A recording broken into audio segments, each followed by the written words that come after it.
Cancerous അല്ലാത്ത മുഴകൾ ഭാവിയിൽ ക്യാൻസർ ആകാൻ സാധ്യതയുണ്ടോ എന്ന് ചോദിച്ചാൽ വളരെ വിരളമാണ്. അതുകൊണ്ട് തന്നെ ആ പേരും പറഞ്ഞ് നമ്മൾ ഗർഭപാത്രം എടുത്ത് കളയാറില്ല.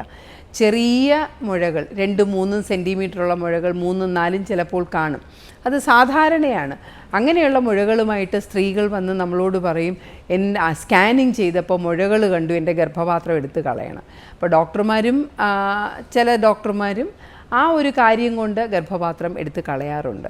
എന്നാൽ ഈ മുഴകൾ അപകടകാരികളല്ല എന്നുള്ളത് കൊണ്ട് തന്നെ ചെറിയ ചെറിയ മുഴകളാണ്. ഗർഭപാത്രത്തിൻ്റെ എല്ലാം കൂടെയുള്ള ഒരു വലിപ്പം ഒരു 2-2.5 മാസം ഗർഭത്തിൻ്റെ അത്രയേ ഉള്ളൂ എങ്കിൽ അതെടുത്ത് കളയേണ്ട കാര്യമില്ല. പിന്നെ എല്ലാ ബ്ലീഡിങ് വരുന്ന കേസുകൾക്കും നമ്മൾ ഗർഭപാത്രം എടുത്ത് കളയണമോ? വേണ്ട. മെഡിസിൻ കൊണ്ടുള്ള ട്രീറ്റ്മെൻ്റ് ഉണ്ട്.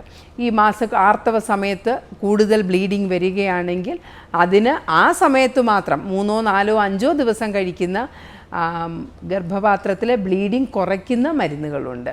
വളരെ ഹാംലെസ് ആയിട്ടുള്ള മരുന്നുകളാണവ. അവ 3-4 ദിവസം മാസത്തിൽ കഴിച്ചു കഴിയുമ്പോൾ ഈ ബ്ലീഡിങ് കുറയുന്നു. അങ്ങനെയുണ്ടെങ്കിലും നമ്മളത് എടുത്ത് കളയേണ്ട കാര്യമില്ല.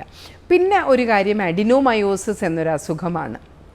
അതായത് ഗർഭപാത്രത്തിൻ്റെ മസിലിൻ്റെ പേശിയുടെ കട്ടി കൂടുകയും ഗർഭപാത്രത്തിനകത്ത് വരുന്ന ഈ പാട ഈ മസിലിനകത്തേക്ക് വരികയും ചെയ്യുന്നതാണ് ഈ അസുഖം. ഇതിൻ്റെ ലക്ഷണങ്ങൾ അതികഠിനമായ വേദനയാണ്. മാസക്കുളിയുടെ സമയത്തും അല്ലാതെയും ഒക്കെയുള്ള വേദനയും ബ്ലീഡിങ്ങുമാണ്. പണ്ട് ഇതിനൊരു മാർഗം ഗർഭപാത്രം എടുത്തു കളയുക എന്നത് മാത്രമേ ഉണ്ടായിരുന്നുള്ളൂ. പക്ഷേ ഇപ്പോൾ ഞാൻ പറയാൻ പോകുന്ന പല കാര്യങ്ങൾക്കും ഗർഭപാത്രത്തിനകത്ത് കോപ്പർ ടീ പോലെ ഒരു ചെറിയ സാധനം അകത്ത് നിക്ഷേപിക്കുന്നു. അതിനകത്ത് വളരെ ചെറിയ ഹോർമോൺ അടങ്ങിയിട്ടുണ്ട്. ഈ ചെറിയ ഹോർമോണുകൾ ഗർഭപാത്രത്തിൽ മാത്രം പ്രവർത്തിക്കുന്നവയാണ്. ആ ഹോർമോൺ സ്ത്രീകളുടെ രക്തത്തിലേക്ക് വ്യാപിക്കുന്നില്ല എന്നുള്ളത് കൊണ്ട് തന്നെ പാർശ്വഫലങ്ങളൊന്നും ഇല്ല തന്നെ. ഇങ്ങനെ ഹോർമോൺ അടങ്ങുന്ന ഗർഭപാത്രത്തിനകത്ത് നിക്ഷേപിക്കാവുന്ന ഈ ചെറിയ ഉപകരണം നിക്ഷേപിക്കാൻ ആകെ 5 മിനിറ്റേ വേണ്ടുള്ളൂ. അപ്പോൾ അങ്ങനെ ഒരു ചികിത്സ നമ്മൾ തുടങ്ങിക്കഴിഞ്ഞാൽ 5 വർഷത്തേക്ക് വേറെ ഒന്നും തന്നെ ചെയ്യാനില്ല. അത് ഒരു 3000 തുടങ്ങി 6000 വരെ രൂപ വരെയുള്ള ചിലവേ അതിന് വരികയുള്ളൂ. ഒരു പ്രാവശ്യം ഇട്ട് കഴിഞ്ഞാൽ ഒരു 5 വർഷത്തേക്ക് ഗർഭിണിക്ക് ഒരു നല്ല ആശ്വാസം കിട്ടും. പിന്നെ നമ്മൾ തീർച്ചയായിട്ടും എടുത്തു കളയേണ്ടത് എപ്പോഴാണ്?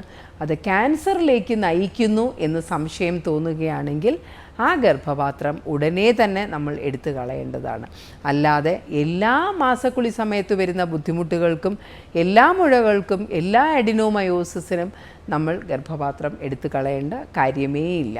നമുക്ക് ആ സമയത്ത് മാസക്കുളി വരുന്ന സമയത്ത് ഉള്ള ഗുളികകൾക്ക് പുറമെ ചിലപ്പോൾ 21 ദിവസത്തെ ഗുളികകൾ 3-4 മാസം കഴിച്ചാലും ഇവരുടെ പ്രശ്നങ്ങൾക്ക് പരിഹാരം ലഭിക്കാം.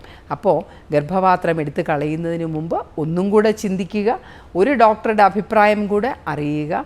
ഗർഭപാത്രം കഴിയുന്നതും എടുത്ത് കളയാതിരിക്കുക, ആവശ്യമുള്ളപ്പോൾ എടുത്ത് കളയുക, അത്യാവശ്യം വന്നാൽ ഉടനെ എടുത്ത് കളയുക എന്നുള്ളതായിരിക്കണം നമ്മളുടെ ഒരു ഇതിലേക്ക് ഗർഭപാത്ര ശസ്ത്രക്രിയയെക്കുറിച്ചുള്ള ഒരു ശരിയായ നടപടി ഇതായിരിക്കും എന്ന് ഞാൻ വിചാരിക്കുന്നു.